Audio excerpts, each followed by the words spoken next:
Ladies and gentlemen, a very special welcome to the one and only Mr. Alasdair Ross. Thank you. Thanks very much. Thanks, everybody. What a fantastic place. I was just thinking a couple of weeks ago, I was camping at a rock festival. If my tent had been like this, it would have been a lot more comfortable. So I'll know that for next time. Well, I'm going to start out by, you may be surprised here, by giving you a little bit of good news. Normally the pattern is it's bad news all the way through, but this time I'm going to start out with good news, then it gets to bad news later on. So just so that you're warned. The good news is that a year ago, we were worried about many things. We were worried about inflation, we were worried about high interest rates squeezing off growth in the world economy. But it didn't happen. There hasn't been a recession, there hasn't been a global recession. None of the major economies of the world have sunk into recession, and we really thought that they were going to, including the US, including Germany, the UK, and various others. So that's about as good as it gets. We were really frightened. We didn't need to be as frightened as we were. But why didn't this recession show up? How did we get away with it? Well, the main reason is because during COVID, none of us could go out, none of us could spend in the way we normally do, and we built up a stock of savings. It wasn't just us as consumers, but companies did the same thing. And so when the lockdown lifted, we were all able to go out, and we had a stock of saving. The world had a stock of savings that it was able to spend, and that kept the economy going. Interest rates did go up, they're still high. Prices went up, inflation has gone up, still high, beginning to come down.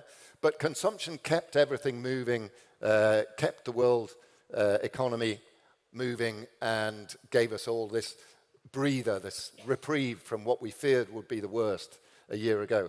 I'm facetious about it, but I think it's just worth pointing it out. You know, we've been through quite a calamitous series of events over the last 20 years or so. This year wasn't one of them. And I think that's something worth savouring. Next year won't be one either, so let's bank what we've got. That savings point, by the way, doesn't really apply to Sweden because you guys didn't have much of a lockdown. So you were out spending all the time we were locked away with nothing to do. You guys were out at the bars, the restaurants, spending all of your money. So when the epidemic ended, you'd all run out. That's why growth in Sweden has been a little bit on the sluggish side. I don't have a great deal of time to speak, so I'm not going to go through every point on my slides. You should be grateful for that. But let's move on. I did say that the picture, that I was going to give you some good news, and it wasn't really going to get any better. This is the outlook for the last couple of years for the year ahead, 2024. The bar on the right-hand side of all of these graphics is the growth outlook for next year in each of these regions of the world. Now, there is good news here in that none of them are in the red. And again, you know, this is tremendous. The world is managing to keep its economy on an even keel. We're moving forward. There is growth all around the world, and that is a lot better than the alternative. But this is really, really modest growth. These aren't really great numbers. So there's a lot to be cautious about, there's a lot to be concerned about, and we're not out of the trees yet, so it's not time really to celebrate. But, you know, enough of the depression. North America will struggle for growth around 1%. That really is the US, because Mexico and Canada will both grow faster than that. But the US, a lot of those savings I talked about are now depleted, and the US faces some headwinds over the year ahead. It's going to be a tough year, an election year. There's going to be a lot of political messing around, and the economy will struggle a little next year. Western Europe had a bad year last year, but a better one next year. Sorry, a bad year this year. We had tremendous fuel shocks, but we adapted really quickly. Again, this is tremendously positive, I think. Something, you know, you scratch your head and you think, okay, a year ago, if we'd known what was going to happen, we would have been rightly deeply concerned. But the continent adapted really, really well. Switched to renewables, switched to LNG, and the shutting off of supplies from Russia because of the Ukraine war, we managed to overcome it without too much of a blip.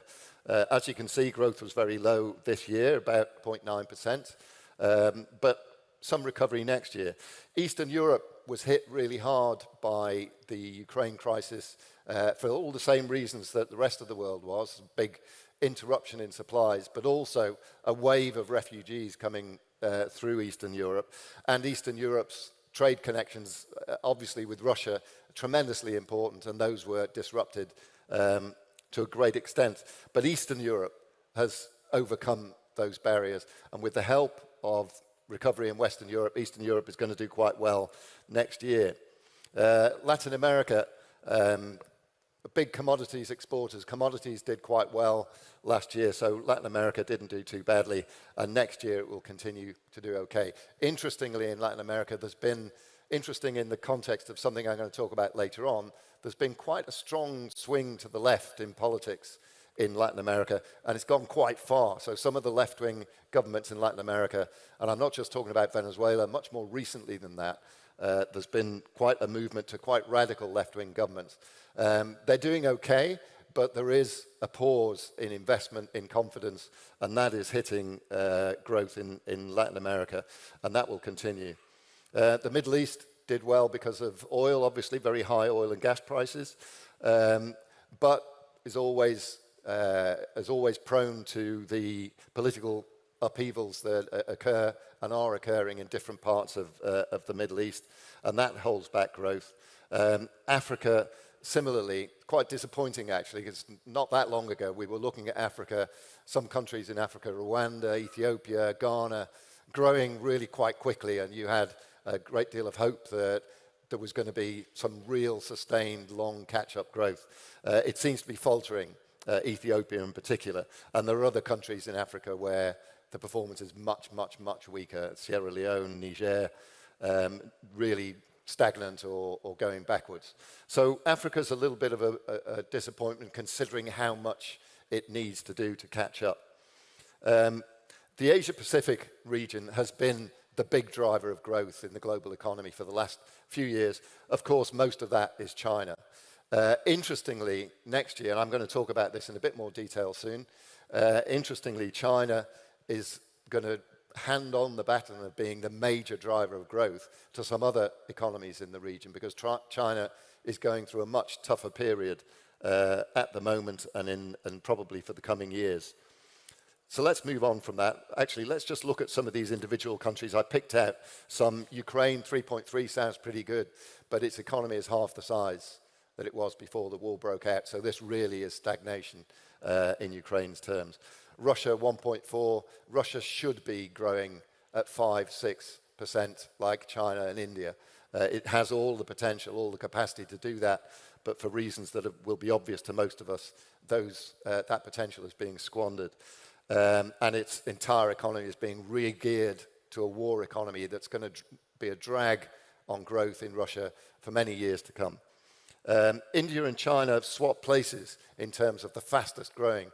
The problem is China is a very open economy, very much connected into the global picture. So when it grows, it drives growth everywhere else. India is a much more closed economy. So, it can grow very fast and not have nearly as big an impact on the rest of the world. It's great news for India, of course, but in terms of a global driver, it's less significant.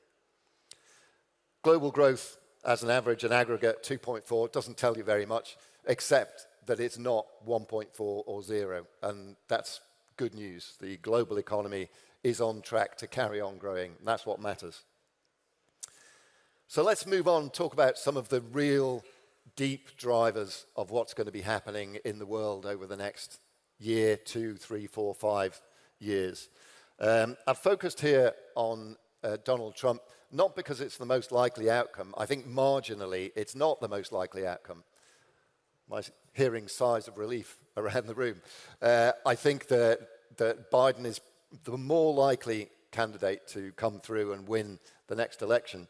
But we know from history, we know from 2016 that our prognostications and expectations have little to do often with what actually happens. So I think we need to focus on what a second term or a third term, depending on your perspective, would be for Donald Trump. I mean, the first term was really an exercise in organized, engineered chaos. It was like that movie, Everything Everywhere All at Once. It was all kicking off all the time, and there didn't seem to be any real order to it.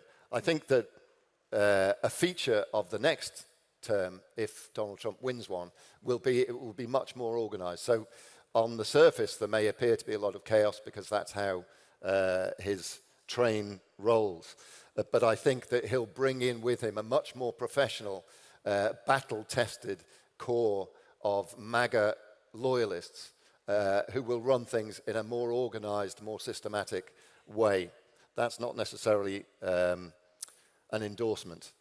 Things that he'll want to do is complete his border wall. He'll want to raise tariffs, keep them there or raise them further than they've already been raised. And he'll want to make the tax cuts that are temporary permanent to do a favor to his base.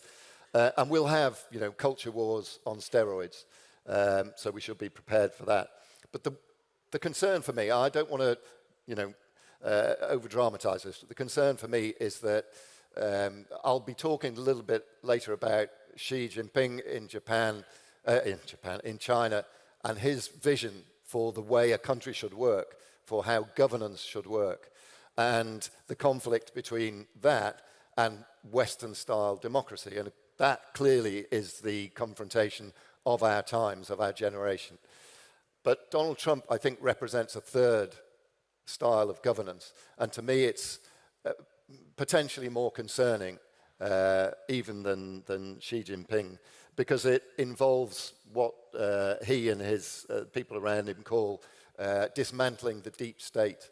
And what that really means is removing power from the civil service and bringing it into the hands of a caucus, a small central core of politicians.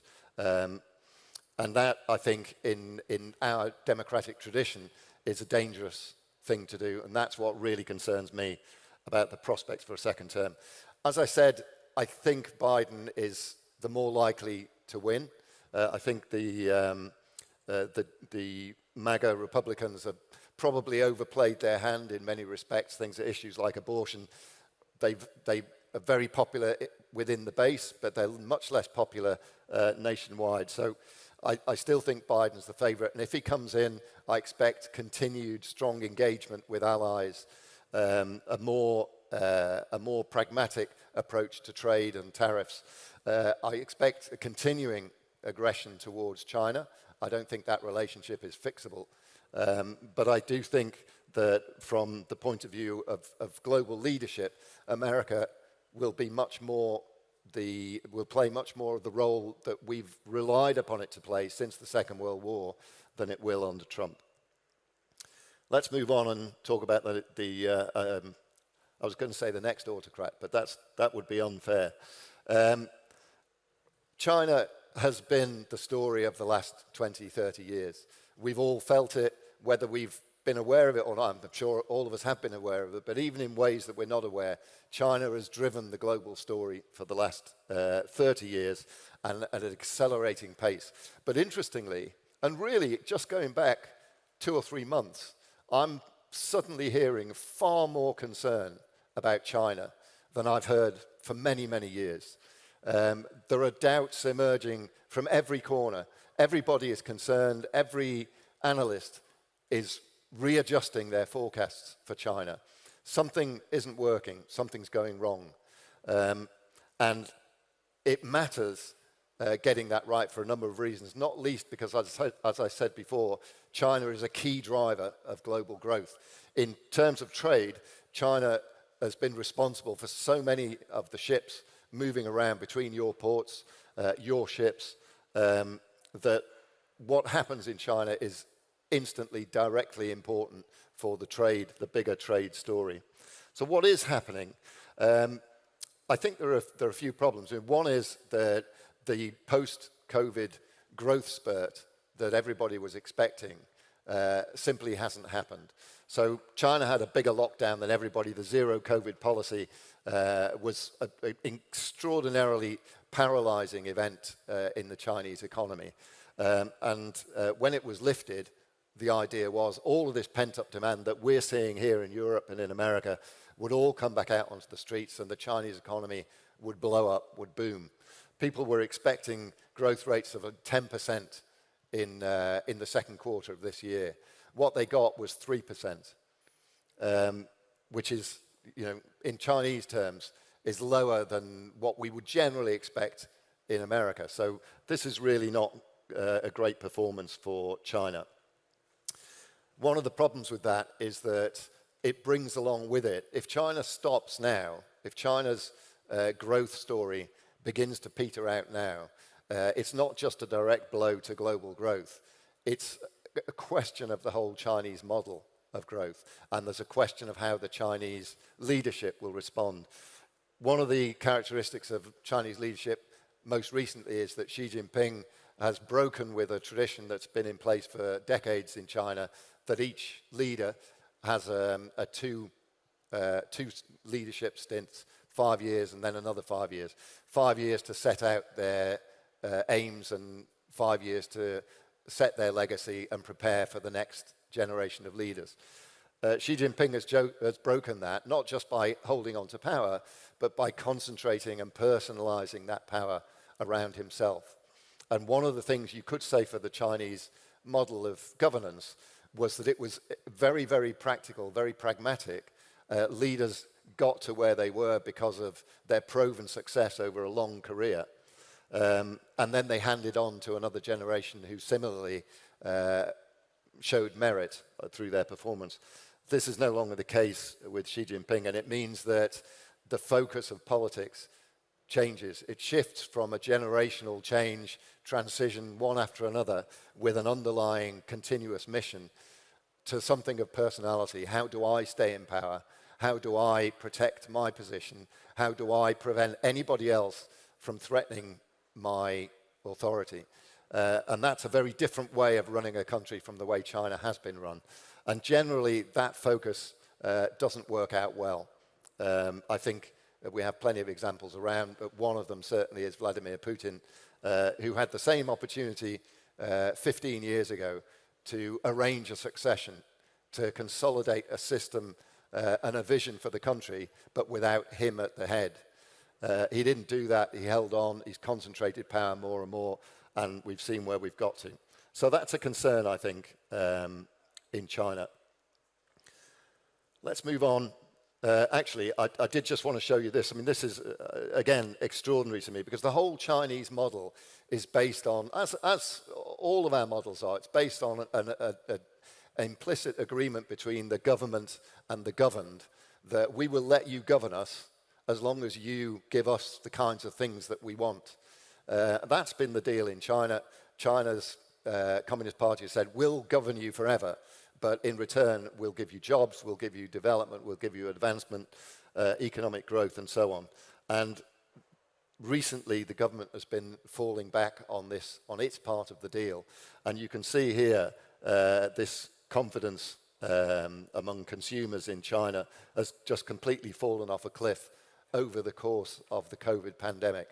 So it wasn't just the COVID pandemic. All of us were hit by that. It was more about the government's response to it. So the policy response is where the Chinese leadership has lost confidence. And this is really bad news, I think, for Xi Jinping. 20% youth unemployment in cities. It's not something you think about really in China. You think of China as pretty much full employment. Everything is going full speed ahead. But 20% of 18 to 24-year-olds in Chinese cities don't have work. And when you're young, you live in a country that promises so much, and you have nothing and no prospects, that deal, you govern us as long as you give us what we want, that breaks down. So for the next generation, that's a concern. So these two big powers, I'm going to pass straight on from that. We talk about that a bit later. These two big powers, the US on the one hand, China on the other, a Western model on the one hand, autocratic centralized model on the other, rubbing up against each other like grit wheels rubbing against each other. And in the middle is basically the rest of the world, pretty much. Everybody these days, I mean, Europe is a power in its own right, economically powerful, politically powerful. One questions sometimes the coherence of Europe as a single foreign policy figure on the world stage, as an actor on the world stage. But certainly Europe is a different case, and we'll deal with Europe separately. But for everybody else, there's this question, what you do when you've got two big beasts fighting over the territory that you operate in. So one of the answers, and we've seen over the last few days, the BRICS, Brazil, Russia, India, China, and South Africa are powering up their organization and beginning to expand, take on a greater role in world affairs. Now, the BRICS, many of you will know, was a term coined by a British economist, Jim O'Neill, more than 20 years ago, just to describe this coincidence of four big countries, just four at the time, who were all, had big populations, were growing fast, and had tremendous natural resources. That was all it was. He said, look, these four countries are going places. And he argued, if anybody's going to lead the world in 20 years' time, it's going to be them. Well, there was a moment where that was believable, which was, you know, the minute before he said it and the minute after he said it. But pretty soon, the paths of these countries diverged quite dramatically. And in fact, even these five, the BRICS, the original BRICS, are extremely diverse. They're going in different directions. They do different things. They have different models and different ways of engaging in the world. So it's hard to see an expanded BRICS really taking on that role of a major gravitational alternative to the Western-style governance that's been in place since the Second World War. So I think there's a lot of over-ambition in the way that the BRICS present themselves and in the way that they're being analysed. I don't think this is a ground-changing movement. That said, there is no question that what we used to think of as emerging markets are becoming far more important. More of them are making that leap to start catching up to middle income status more quickly, much as China did, than were before, though Africa is a blank on that particular map. And you know, over the next 5 years or so, they will be responsible among them for about 60% of global growth. So there has been, and there will continue to be, this major shift in geopolitical and economic power and trading power around the globe, away from Western countries and developed countries in terms of their percentage grip on the global economy and towards these other markets. Western economies aren't sinking, just to clarify that. We continue to grow, we continue to dominate in many areas of global activity, and we will grow over the coming decades, but not as fast as other parts of the world. So they have been important in trade terms forever, but they're becoming more important in trade terms and in political terms. I did want to talk a little bit about Europe. I have no idea of time, by the way, so if somebody can yell out if I start to go over my time. I wanted to focus a little bit on Europe, and just to depress you a bit more, rather than talk about all the good things that we all enjoy in Europe, I just wanted to draw attention to this trend in Europe that's been in place for quite a few years now. And this is just as in Latin America, I was talking about this movement to the left. In Europe, we've had this movement to the right, this emergence of far-right parties into the mainstream. Now, that doesn't mean that the far right is in charge or anywhere near it. That's far from the truth. But this idea that in Britain we call it the Overton window, and that is the window within which politics is considered reasonable. If you're to the left of that window, you're too far left. If you're to the right, you're too far right. These are areas you don't go into if you're a serious politician. But the bit in the middle, that window, is where reasonable politicians operate. Now, that window in Europe has moved to the right, or in fact, it's widened to the right. And so parties that previously would have been considered beyond the pale, partly because they've changed their rhetoric and they've changed their approach, but some parties that frankly have neo-Nazi origins are beginning to move inside that Overton window, to be taken seriously and to be winning influence in government. Some of them are actually in government. Italy is a good example, but there are more countries. Sweden, you have a party that many would consider to be on the far right that is in an agreement with the governing coalition and keeping the governing coalition in power. And with that deal, you get influence, inevitably. So the far right has moved a bit to the left, changed its rhetoric, changed some of its focus. It's less Eurosceptic than it used to be, but it's still deeply isolationist, deeply anti-immigrant, and it's, I think, an interesting and concerning change in the context of what I was talking about in America and in China. It's something that we need to keep an eye on. The chart just shows you what took me a little by surprise. This is voting intentions among 18 to 24-year-old males. It's not that different for females, but it's more exaggerated for males. And these are people who say they will vote for a far-right or populist party at the next election.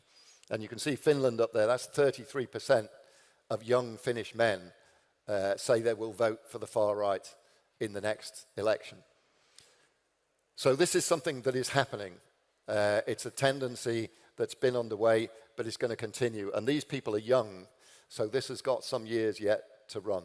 So it's just something, I think, to watch out for. And what it tells you, why I raise this in the context of trade and the global economy, is that the politics of these parties is much more enclosed. It's much more about production at home. It's more disruptive, I think, of global trade.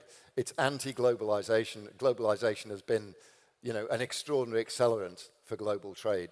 So I think it's something to keep an eye on. It's something to be concerned about. Idols. That's very nice. Here is a small gift from the Port of Gothenburg for you. Thanks, everybody. I hope to catch you at dinner. Okay. See you later. Thank you so much. Bye-bye.